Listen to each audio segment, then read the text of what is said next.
302 పెట్టి వాళ్ళని జైలు పంపించినారా లేదా ఇవన్నీ కూడా ఈ ప్రభుత్వాన్ని ప్రశ్నించాల్సిన అవసరం మైనార్టీలకు ఈరోజు ఉందని చెప్పి కూడా ఈ సందర్భంగా తెలియజేస్తాను. ఒక కుటుంబం ఆత్మహత్య రైలు కింద పడి చేసుకుందంటే ఆలోచన చేయాల్సిన అవసరం ఉంది. మైనారిటీలు ముఖ్యంగా ఈరోజు తెలుగుదేశం పార్టీ ఏదో గతంలో బీజేపీతో సన్నిహితంగా ఉందని చెప్పి ఓట్లు వేయలేదు. ఈరోజు జగన్మోహన్ రెడ్డి గారు ఎవరితో సన్నిహితంగా ఉన్నారు? ఈ 5 సంవత్సరాల్లో నరేంద్ర మోడీ గారి కాళ్ళ కాడనే ఉన్నాడు 24 గంటలు. ఆయన ఈరోజు బయట పరిపాలన చేస్తానంటే బీజేపీ వారి దయ. ఆయన కేసులు ముందుకు నడవకుండా ఎక్కడ ఆగిపోయినాయంటే బీజేపీ వాళ్ళ దయ. ఈరోజు ఇటువంటి పరిస్థితుల్లో రాజకీయాలు ఉన్నాయి. హుందాగా రాజకీయాలు చేసిన అవసరం మనందరికీ ఉంది. రాజకీయాలు శాశ్వతంగా మనము స్థానికంగా ఉండే నేతలపైన దృష్టి పెట్టి గుణగణాలపైన దృష్టి పెట్టండి. ఎక్కడో పొత్తుల గురించి ఆలోచన చేసి స్థానికంగా ఉండే నాయకులను విస్మరించే ప్రయత్నం చేయాల్సిన అవసరం లేదు.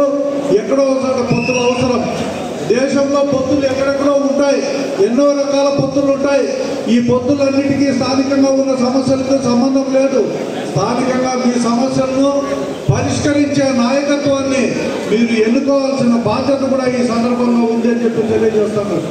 ఎందుకంటే దేశంలో ఈ రాష్ట్రానికి అవసరం దృష్ట్యా ఈ దేశంలో ఉన్న అన్ని రాష్ట్రాలు కూడా ఈరోజు కేంద్ర ప్రభుత్వానికి మద్దతు ఇస్తూ ఉంటాయి. డబ్బులు కావాలి కాబట్టి జిఎస్టీ డబ్బులు లేకుంటే అప్పు తీసుకొచ్చుకోవాల్సిన అవసరం ఉంటేనో కేంద్ర ప్రభుత్వం అనుమతులు కావాల్సిన అవసరం ఉంటేనో రాష్ట్ర ప్రభుత్వాలు కేంద్ర ప్రభుత్వం పైన ఆధారపడి ఉంటాయి. అంత మాత్రాన బీజేపీ ఆడ అధికారంలో ఉంటే వాళ్ళ సిద్ధాంతాలను ఇక్కడ ఆచరణ చేస్తాము అని చెప్పేది అసత్యము. అది జరగదు. తెలుగుదేశం పార్టీ దానికి కట్టుబడి ఉంటుంది అని చెప్పి ఈ సందర్భంగా తెలియజేస్తుంది. బీజేపీ సిద్ధాంతాలతో మనకు సంబంధం లేదు. తెలుగుదేశం పార్టీ ఒక సెక్యులర్ పార్టీ. ఇది లౌకిక పార్టీ. ఈ పార్టీ ప్రతి ఒక్కరిని ఈ సమాజంలో హక్కున చేర్చుకొని పరిపాలన సాగించే శక్తి సామర్థ్యాలు ఈరోజు చంద్రబాబు నాయుడు గారికి ఉన్నాయి అనేది స్పష్టంగా మనందరికీ తెలుసు.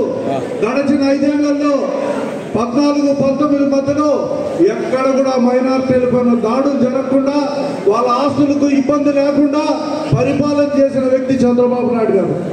మనం కూడా రాయచోట్ల చూస్తున్నాం.